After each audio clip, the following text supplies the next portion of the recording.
देखिए, इस लेक्चर को हम लोग रिकॉर्ड करके चल रहे हैं। आने वाले वक्त में आप लोग इसे रिवीजन के लिए यूज़ कर पाएँ और स्टूडेंट्स भी इसको देख पाएँ क्लासेस को। तो हमारे पास इस समय पर ये हम लोगों ने जो लास्ट क्लास में किया था, रियल एस्टेट कर लिया था, ये भी हो गया था हमारा, ये पोर्शन भी कवर अप हो गया था। और ये भी हमने देख लिया था कि इन्फ्लेशन बढ़ता है, लिक्विडिटी रिस्क भी हम लोगों ने कल कवर कर लिया था, क्रेडिट रिस्क भी हमारा हो गया था, और एफएमसी मार्केट बाय। रिस्क। हाँ, मार्केट रिस्क और प्राइस रिस्क ये हमने किया था।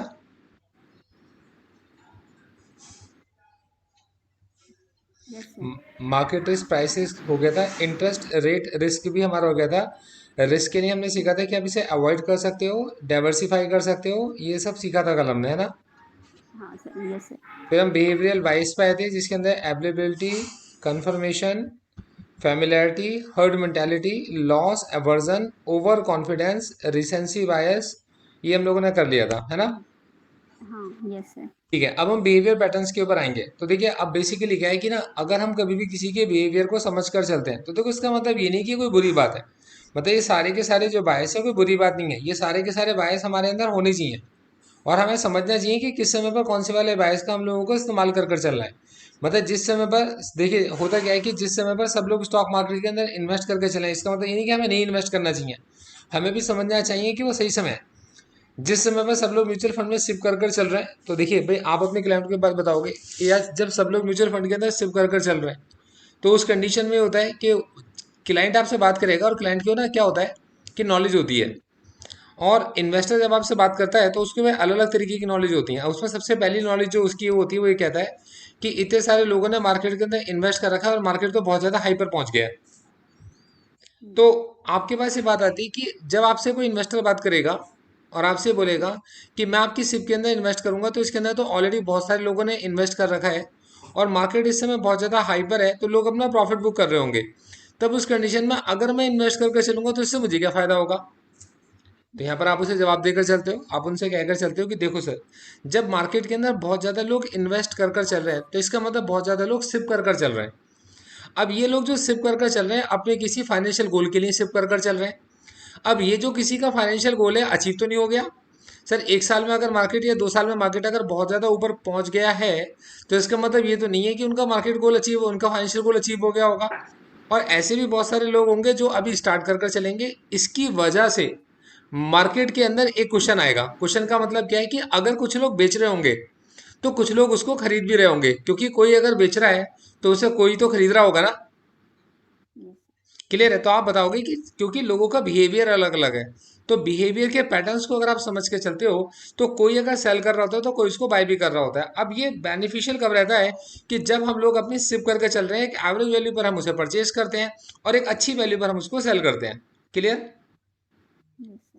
ठीक है, तो देखो हम उसके अंदर ये समझा के चलेंगे कि देखो, there are different type of people and factors जो इन्फ्लुएंस करते हैं हमारे पास में हमारी सेविंग को या हमारी इन्वेस्टमेंट को। जैसे कि इसके अंदर मैंने आपको एक एग्जांपल समझाया। अब जो बिहेवियर का टेस्ट है, अब देखो इसकी वजह से क्या होता है आपके पास में कि लोग ज़्यादा सेव करते हैं, और रेगुलर इन्वेस्ट करने से क्या होता है आपके पास में कि और भी ऐसे फैक्टर्स हैं कि जो रेगुलर इन्वेस्ट करके चलते हैं, इनकी वजह से, सेवर्स और इन्वेस्टर्स की वजह से मार्केट के अंदर पैसा आता है, और मार्केट में अगर कभी कोई फॉल आता है तो वही क्वेश्चन का काम करता है। ठीक है। यस अब सर। वो बोलेगा कि क्या मैं लमसम पैसा इसके अंदर इन्वेस्ट कर दूं। तो देखो, ये आप उससे कहोगे कि देखो सर, ये डिपेंड करता है आपके पास में कि आप किस तरीके के एफर्ट करते हो, मतलब आप किस तरीके के राइट एफर्ट्स करते हो अपने डिजायर्ड एक्शन के लिए। अब देखो, ये हो सकता है कि आपको ऐसा लगता हो कि आप लमसम इन्वेस्ट कर दोगे तो ओवर द पीरियड टाइम वो चीज़ आपके पास में काफ़ी ज़्यादा ग्रो कर जाएगी। तो लमसम कब इन्वेस्ट करना चाहिए? जब आपको लगता हो कि जो अपॉर्चुनिटी आज है वो आपको कल नहीं, दोबारा नहीं मिल पाएगी, तब आप बेशक इसके अंदर कर सकते हो। लेकिन अगर आपको एक डिसीजन नहीं ले पा रहे कि मैं इन्वेस्ट करूं या नहीं करूं, तो सर सिर्फ आपके लिए ज़्यादा बेटर ऑप्शन रहेगा, है ना। Yes sir. अच्छा, अब बात आती है इंटरेस्ट ऑफ द इन्वेस्टर्स। तो देखो, ये चीज़ बड़ी इंपॉर्टेंट है, और इसको देखो, ये चीज़ें एक है ना, एक म्यूचुअल फंड डिस्ट्रीब्यूटर के अंदर ये बातें ज़रूर होनी चाहिए। ये तरीका क्या आपके पास में, देखो हमसे कहते हैं कि जब भी कभी फाइनेंस के, ये इन्वेस्टमेंट के डिसीजंस होते हैं, तो आपके पास में फाइनेंस के और इंटरेस्ट के जो डिसीजंस हैं, ये कभी भी ना आपके पर, मतलब एक डिस्ट्रीब्यूटर के पॉइंट ऑफ व्यू से नहीं होनी चाहिए कि मतलब कि वो आप उसे ऐसी जगह पर इन्वेस्ट कराओ कि आप ज़्यादा से ज़्यादा पैसा कमा पाओ, बल्कि उसके हित में होना चाहिए। जैसे कि मैं आपको इसे एक एग्जांपल से मैं आपको समझाऊंगा कि लोग क्या करते हैं आपके पास में, अपने इंटरेस्ट की चीज़ों में इन्वेस्ट करना पसंद करते हैं। जैसे कि कोई पर्सन है, सपोज करो किसी आईटी कंपनी के अंदर जॉब करता है, तो उसको आईटी के बारे में पता है, टेक्नोलॉजी के बारे में पता है, तो वो क्या करता है कि बहुत सारे टेक्नोलॉजी के स्टॉक्स ही खरीद लेगा। अब मैं आपसे खुद पूछता हूँ, ध्यान समझना, अभी तक आपने बैंकों के बारे में सुना और आपको पता है कि बैंक में पैसा सेफ रहता है ना? Yes, yes. तो आपको अगर मौका मिलेगा तो आप भी पैसा बैंक में रखना चाहोगे? हाँ सर। ज्यादा से ज्यादा लोग पैसा बैंक में रखना चाहेंगे। यस। तो लोगों को लगता है कि बैंक सेफ है, तो वो क्या करते हैं, बैंकों के स्टॉक्स खरीद लेते हैं। तो बैंकों के स्टॉक्स खरीदने से क्या होता है कि जो बैंक्स के स्टॉक्स है उनके अंदर बहुत ज्यादा पैसा आता भी है। तो मतलब क्या होता है कि किसी चीज के अंदर कभी बहुत ज्यादा डिमांड बढ़ जाएगी, तो अगर कभी आप देखो थोड़ा सा भी, अगर थोड़ा सा भी मार्केट के अंदर कोई चेंज आता है, कोई नेगेटिव न्यूज आती है, तो सबसे ज्यादा गिरने वाले जो स्टॉक्स होते हैं वो भी बैंकों के होते हैं। क्योंकि लोग डर के मारे क्या करते हैं, अपना पैसा बाहर निकालते हैं, निकालते नहीं निकालते हैं। निकालते।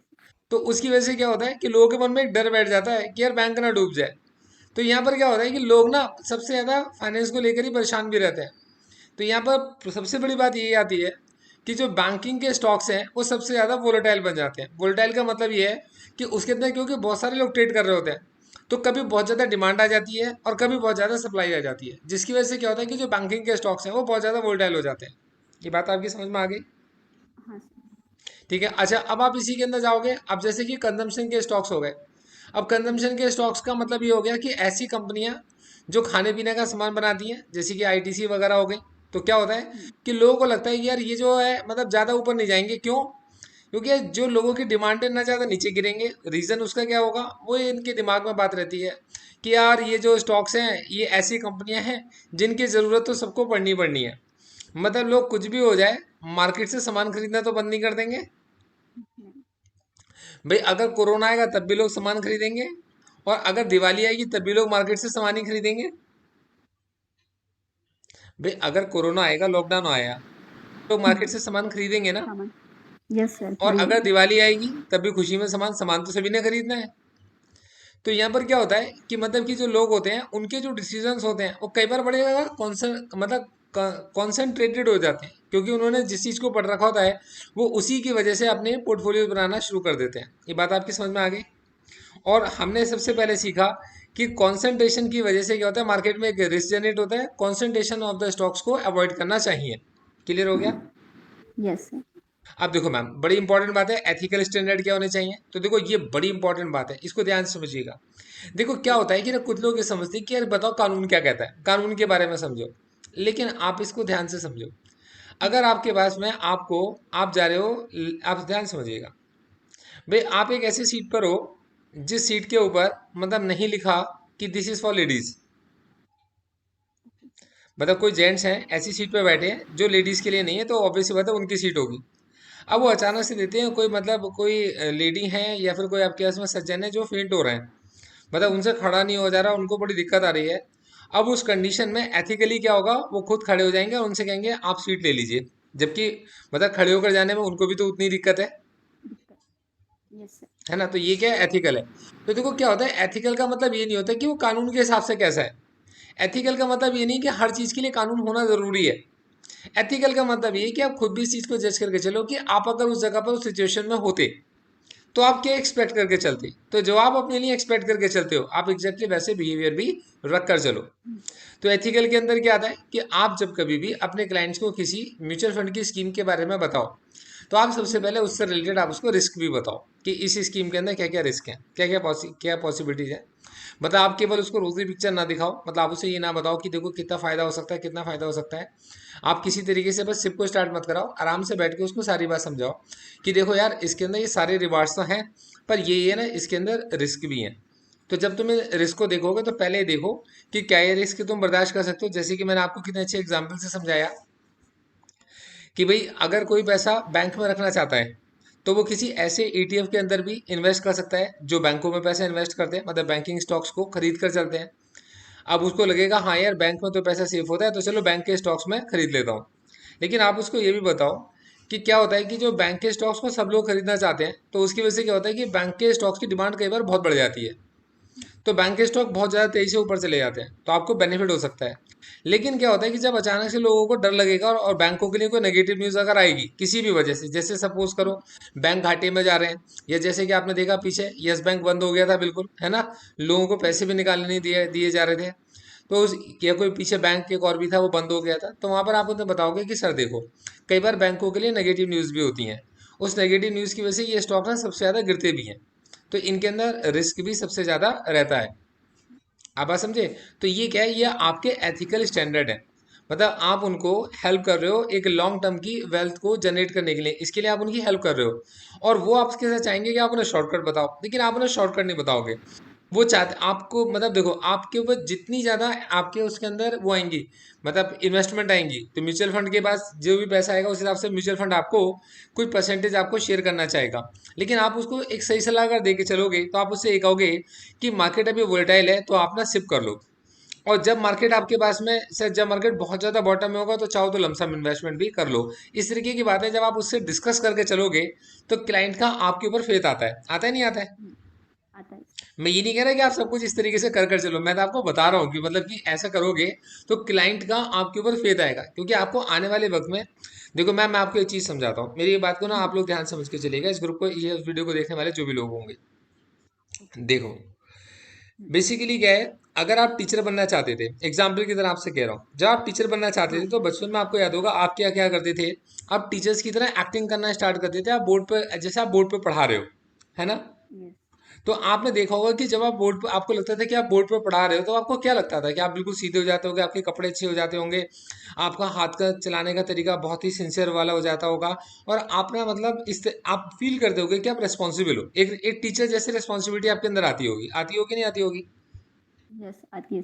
है ना। अच्छा, जब कभी आप क्या कहते हैं अपनी मम्मी का सिर दबा रहे होते थे, या फिर आपके वजह से पापा के लिए आप पानी लेकर आते थे, तो उस कंडीशन में मतलब आपकी वो फीलिंग्स अलग होती थी जो आप क्या कहते हैं अपने भाई या बहन के लिए लेकर आते थे चीज़ों को, है ना। यस। तो एग्जैक्टली यही होता है कि जब कभी भी आप इस कोर्स को कर रहे होते हो तो आप क्या करा करो, इसके हर टॉपिक को किसी को एक्सप्लेन करो, किसी को भी समझाओ, जैसे कि आप अपने हस्बैंड को ही समझा सकते हो, अपनी फ्रेंड्स को ये चीज़ समझा सकती हो, और मैम देखो इसमें कुछ भी नहीं होता, कहना मैं तेरे को बताया कि म्यूचुअल फंड में क्या रहता है, म्यूचुअल फंड का क्या था, उनसे पूछोगे तो वो क्या होगा, हर से कई बार क्या होगा आपकी बातों को समझेंगे और कई बार वो आपकी बातों को नहीं समझेंगे, लेकिन क्या होगा कि आप अपनी बातों को बहुत ध्यान से बोलोगे। आप मेरी बात समझ रहे हो मैं क्या कह रहा हूँ आपसे? यस सर, समझ वो रही हूँ। आपकी बात को सुने या ना सुने, लेकिन आप जो बात बोलोगे आप उसे बहुत ध्यान से बोलोगे, तो आपका दिमाग उसको सोचना शुरू करेगा।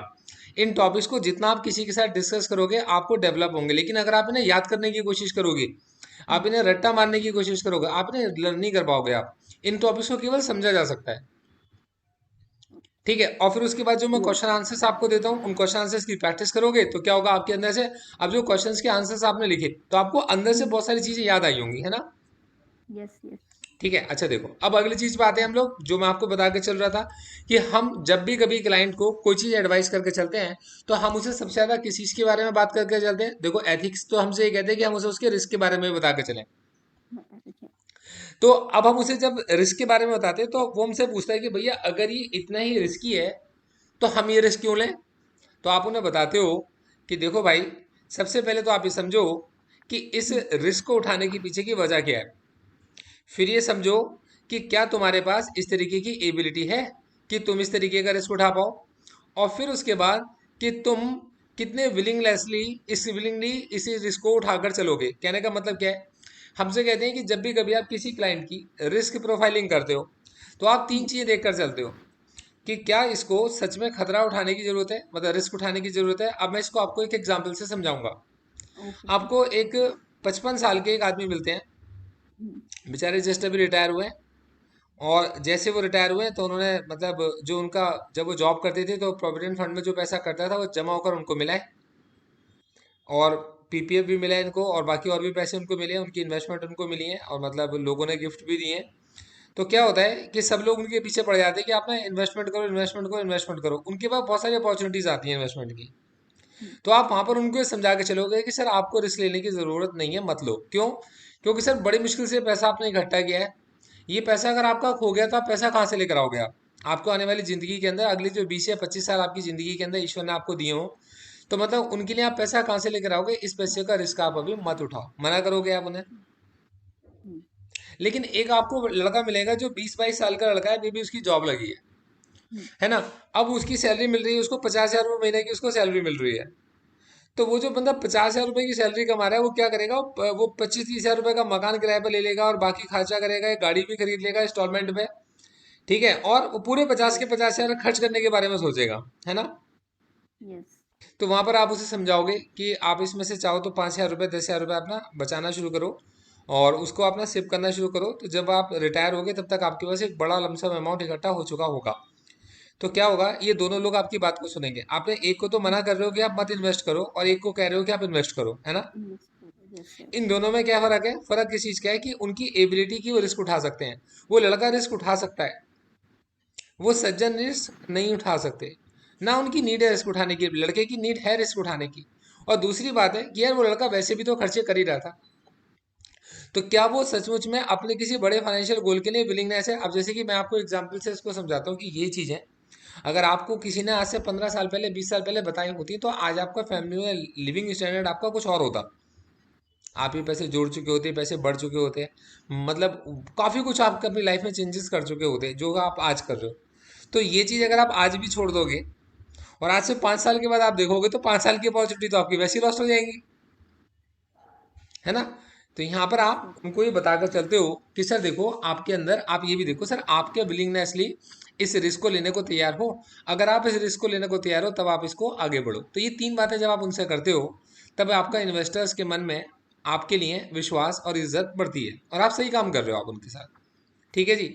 अब बात आती यस है सर। निकल कर कि need to take risk when investor need higher returns to reach one's goals. अब देखो हमारे पास आती है कि किसी भी बंदे को रिस्क क्यों उठाना पड़ता है? क्योंकि नीड है, उसकी नीड क्या है? क्योंकि वो बड़े बड़े फाइनेंशियल गोल्स को अचीव करना चाहता है जो वो अपनी लाइफ में, जैसे कि मैंने आपसे कहा, फिर 5 लाख रुपए की सोने की चेन आप नहीं खरीद पा रहे अभी आप, और 5 साल के बाद उसकी कीमत तो और ज्यादा हो जाएगी, तब तो बिल्कुल नहीं खरीद पाओगे आप। तो यहाँ पर आपके पास में क्या होता है कि पूल ऑफ द फंड हो गया। तो पूल ऑफ द फंड में धीरे धीरे करके इन्वेस्टर्स ने इकट्ठा करना शुरू कर दिया। इन द सेम वे आप उन्हें बताते हो कि सर देखो कि आपके जो फाइनेंशियल गोल है ऐसे नहीं कि आप उन्हें अचीव नहीं कर सकते, पर बिना सेविंग के, बिना इन्वेस्टमेंट के अचीव नहीं कर पाओगे आप।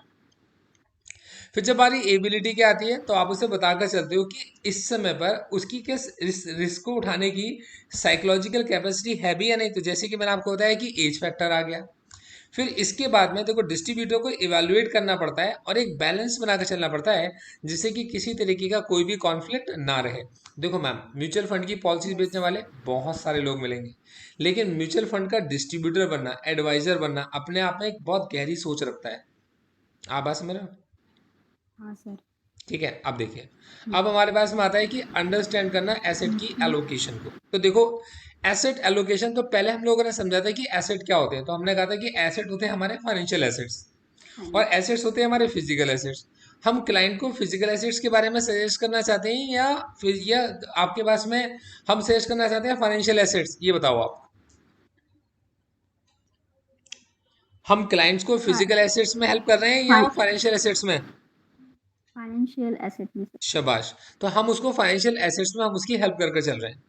तो हम उसको ये बताकर चलेंगे कि सर सबसे पहले हमने आपके रिस्क को मेजर करा, उसके अकॉर्डिंग आपकी जो प्रोफाइल है, हाई रिस्क टेकिंग प्रोफाइल है, मॉडरेट रिस्क टेकिंग प्रोफाइल है, आप कंजर्वेटिव हो या आप वेरी कंजर्वेटिव इन्वेस्टर हो, ये हमें पता चला। ये बातें हम लोग समझ पाए।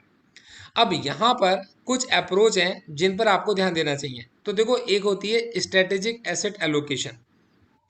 स्ट्रेटेजिक एसेट एलोकेशन का मतलब ये होता है कि सर आपके अकॉर्डिंग, ये आपकी एज है, इस समय पर आप इक्विटी वाले जो पोर्टफोलियोज हैं, इक्विटी वाले जो म्यूचुअल फंड्स हैं, उनके अंदर आप इतना पैसा इन्वेस्ट कर सकते हो, मतलब 40% आप अपनी सेविंग का इन्वेस्ट कर सकते हो। सर 20% आप डेप्ट वालों में इन्वेस्ट कर दो, सर 20% आप गोल्ड वाले में इन्वेस्ट कर दो और 20% आप प्रॉपर्टी वाले में इन्वेस्ट कर दो। ऐसा कुछ एसेट एलोकेशन आपने बनाकर छोड़ दिया। हर महीने वो 20,000 रुपये निकालते थे और 20,000 रुपये में से 40%, 20%, 20%, 20% आपका 3 म्यूचुअल फंड्स के अंदर इन्वेस्ट कर दिया करते थे। Over the period of time जब ये चीजें ग्रो कर गई, तो जब उनके पास एक बड़ा अमाउंट बन गया तो उन्होंने सारा पैसा विड्रॉ कर लिया। तो ये जो एसेट एलोकेशन है ये कहलाए आपका स्ट्रेटेजिक। आपने क्या बनाई? स्ट्रेटजी बनाई। जब आप स्ट्रेटजी बनाकर प्रोसीड कर रहे हो, स्ट्रेटेजिक एलोकेशन, और आपने एक बार करा और आपने इसको छोड़ दिया। फिर आता है आपके पास में टैक्टिकल या डायनामिक एसेट एलोकेशन। अब इसके अंदर क्या है, थोड़ा सा दिमाग लगाना पड़ेगा। हम्म, सर इस समय इक्विटी बहुत ज्यादा महंगी हो गई है, आपको इसमें प्रॉफिट आ रहा है, इसमें प्रॉफिट आप अपना बुक कर लो। सर गोल्ड भी बहुत ऊपर पहुंच गया, इसमें भी बुक कर लो। सर प्रॉपर्टी इस समय सस्ती चल रही है, प्रॉपर्टी खरीद लो, प्रॉपर्टी के अंदर एलोकेशन को थोड़ा सा बढ़ा दो। तो जिसके अंदर आप ना बार बार चेंजेस कर रहे हो, तो वो कहलाएगा आपके पास में डायनामिक एसेट एलोकेशन। कॉन्सेप्ट समझ में आ रहा है? हाँ सर। ठीक है, अब इसको ध्यान से हम्म, समझते हैं। देखिएगा, हम्म, देखो हमसे कहते हैं कि जब आप स्ट्रेटेजिक एसेट एलोकेशन की बात करके चलोगे, तो स्ट्रेटेजिक एलोकेशन में आप सबसे पहले पर्सन के फाइनेंशियल गोल्स को समझकर चलते हो। तो ये एलोकेशन फाइनेंशियल गोल को के अकॉर्डिंग होते हैं एज पर द इंडिविजुअल, और आप उन्हें बताकर चलते हो कि किस तरीके की रिटर्न आपका ये पोर्टफोलियो आपको निकाल कर दे सकता है। और आपने इसके अंदर एसेट की कैटेगरीज को as per the analysis of the need, आपके रिस्क के अकॉर्डिंग और नीड के अकॉर्डिंग डिसाइड कर लिया होता है। और ये कैसे बनाया होता है? आपने परसेंटेज के टर्म्स में बनाया होता है। मतलब आपके पास में ये जो एलोकेशन होता है, एलोकेशन एसेट कैटेगरीज में परसेंटेज के टर्म्स में होता है, और इसको हम लोग स्ट्रेटेजिक एसेट एलोकेशन बोलते हैं। जैसे कि मैंने आपको बताया कि आप सर इक्विटी में 20% या 40% इन्वेस्ट कर दो, 20% आप यहाँ इन्वेस्ट कर दो, 10% यहाँ इन्वेस्ट कर दो, और 20% यहाँ और 20% इस जगह पर इन्वेस्ट कर दो। मतलब पूरा 100% पैसा जो आप हर महीने की एक सिप में रखना चाहते हो, मान लो 10,000 रुपये की अमाउंट की सिप चाहते हो, तो 10,000 की सिप का कितने परसेंट पोर्शन आपको इक्विटी में डाल के म्यूचुअल फंड में डालना चाहिए, 20% आपको किस में डालना चाहिए, 10% किस में और 5% किस में। ये जो एलोकेशन कहलाएगा, ये कहलाएगा आपका स्ट्रेटेजिक एसेट एलोकेशन। ये कॉन्सेप्ट आपकी समझ में आ गया? Yes sir.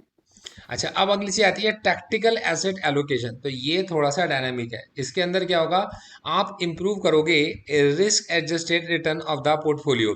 इसका मतलब ये है कि आप धीरे धीरे कर कर कोशिश करोगे कि रिड्यूस कर सकते हो पोर्टफोलियो के रिस्क को, जब रिटर्न्स के साथ में चेंजेस करके चलोगे without increasing the risk. Tactical asset allocation को डायनेमिक एसेट एलोकेशन भी आप बोलकर चलते हो। ये कॉन्सेप्ट आपकी समझ में आ गया होगा। मतलब जब कोई चीज़ ऊपर जाती है तो प्रॉफिट को बुक कर लोगे, जब कोई चीज़ सस्ती है तो आप उसके अंदर इसको बढ़ा लोगे। कॉन्सेप्ट क्लियर है? Yes sir. अब देखो अगली चीज आती है रीबैलेंसिंग। अब रीबैलेंसिंग का मतलब क्या होता है कि आपने ऑब्जर्व करा। रीबैलेंसिंग का मतलब क्या? दोबारा से बैलेंस करना। मतलब तो ये हुआ ना यस सर।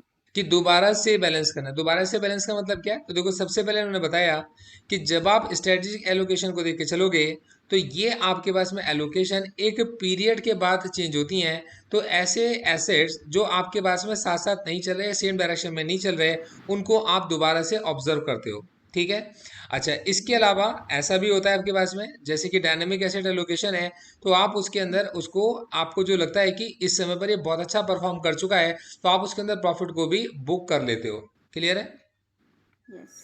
ठीक है। तो इस एलोकेशन में क्या होता है आपके पास में, आप एक ऐसे एलोकेशन के तरफ जाते हो। देखो ध्यान से समझना, जो बड़ी इंपॉर्टेंट बात है, हम्म, कई बार लोग क्या कहते हैं कि जो चीज़ आज ज़्यादा तेजी से ग्रो कर रही है उसके अंदर पैसे को बढ़ा दो, है ना। तो हम यस। उन्हें बताते हैं कि सर देखो, जो चीज़ ज़्यादा तेजी से ग्रो कर रही है, तो आज ये ज़रूरी नहीं है कि वो आने वाले वक्त में भी ज़्यादा तेजी से ग्रो करेगी, है ना। तो सर ये भी पॉसिबिलिटीज है कि इससे जो भी ये ग्रो कर रही है और इसके अंदर एक डिजायरेबल रिटर्न निकल कर आ चुकी है, तो इसके अंदर हम लोग हायर साइड पर प्रॉफिट्स को बुक कर लेते हैं। ठीक है। और अभी यस हम सर। ना उसके अंदर अपने पैसे बढ़ाते हैं जो अभी धीरे धीरे परफॉर्म कर रही है, जो आने वाले वक्त में ज़्यादा परफॉर्म कर सकती है। जैसे जिस समय प्रॉपर्टी सस्ती थी उस समय जिसने खरीदा होता, जब गोल्ड सस्ता है तो उस समय जिसने खरीदा होता। अब सोचो, शादी के सीजन में गोल्ड बहुत ज़्यादा तेजी से महंगा हो रहा है, और कोई कहता है कि यस। यार इस समय तो मार्केट में गोल्ड का रेट बहुत ज़्यादा तेजी से बढ़ रहा है, ये तो मेरे को बड़ी सी रिटर्न निकाल कर दे रहा है, तो क्यों ना मैं सारा पैसा गोल्ड में लगा दूं। और जैसे ही शादी का सीजन ओवर होगा, तो क्या आपको गोल्ड का वही रेट मिलेगा? नहीं सर, कम हो जाएगा। कम हो जाएगा, तो उसका नुकसान भी बहुत बड़ा हो जाएगा, है ना। यस। तो देखो, अब आपको ये पूरा एक एग्जाम्पल के लिए समझाया गया, मैं आपको समझाता हूँ, ध्यान से समझना कैसे। हम्म, देखो आपसे कहते हैं कि सपोज करो आपका जो टारगेट एसेट एलोकेशन है, इसके ऊपर क्वेश्चन आता है, वो मान लो 50-50 है। आपने 50-50 मतलब आपने 50% कैटेगरी एक स्टॉक ए को या कैटेगरी ए को दिया है, और 50% कैटेगरी बी को दिया है। इसका मतलब क्या हुआ कि मान लो आपके पास 2,000 रुपये हैं, तो जब आपके पास 2,000 रुपये होंगे तो 1,000 रुपये आप डालोगे ए के अंदर, 1,000 रुपये आप डालोगे बी के अंदर, ये तो मतलब हुआ। यस। अब मान लो ए जो है वो ऊपर चला गया, कहाँ पहुंच गया, 20% ऊपर चला गया। तो ए अगर 20% ऊपर जाएगा तो आपके 1,000 रुपये बढ़कर कितने हो जाएंगे, 1,200 रुपये हो जाएंगे। यस। भाई आपने किसी चीज के अंदर 1,000 रुपये डाले और वो पोर्टफोलियो 20% बढ़ गया, तो मतलब 1,000 रुपये का 20% 200 रुपये होता है। Yes sir. तो वो 1,000 रुपये से बढ़कर कितना हो जाएगा, 1,200 हो जाएगा। और मान लो जो एसेट आपका बी है, ये बी आपके पास में घट गया, ये बी आपका घट गया, 5% घट गया, मतलब इसके अंदर से 50 रुपये घट गया, मतलब ये 950 रुपये का हो गया। अब आपका जो पोर्टफोलियो है वो कितने का हो गया आपके, इसमें 2,150 रुपये का पोर्टफोलियो हो गया। यस। आप समझ रहे हो बात को। हाँ हाँ सर। भाई आपका पोर्टफोलियो 2,150 का हो गया। तो अब अगर आप करंट एलोकेशन देखोगे तो जो ए है 1,200 और बी है 950। पहले ये 1,000 और 1,000 थे, मतलब 1:1 का रेशो था, मतलब 50-50% का रेशो था। अभी आपके पास में इनके बीच का जो एसेट है, एक बन गया 1,200 और एक हो गया 950। तो इसको अगर आप समझ के चलोगे, ध्यान से समझना, तो आपके पास में आपके तो करंट एलोकेशन 50.81% एसेट हो गया ए का, मतलब ए आपके पास में 50 से बढ़कर 55.81 हो गया है, और बी आपके पास में घट गया है तो 44.19 हो गया है।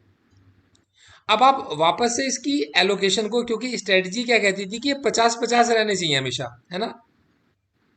भाई स्ट्रेटजी क्या कहती है कि ये रहने चाहिए 50-50, तो आप क्या करोगे, जो आपका महंगा हो गया है उसको 5% कम कर दोगे।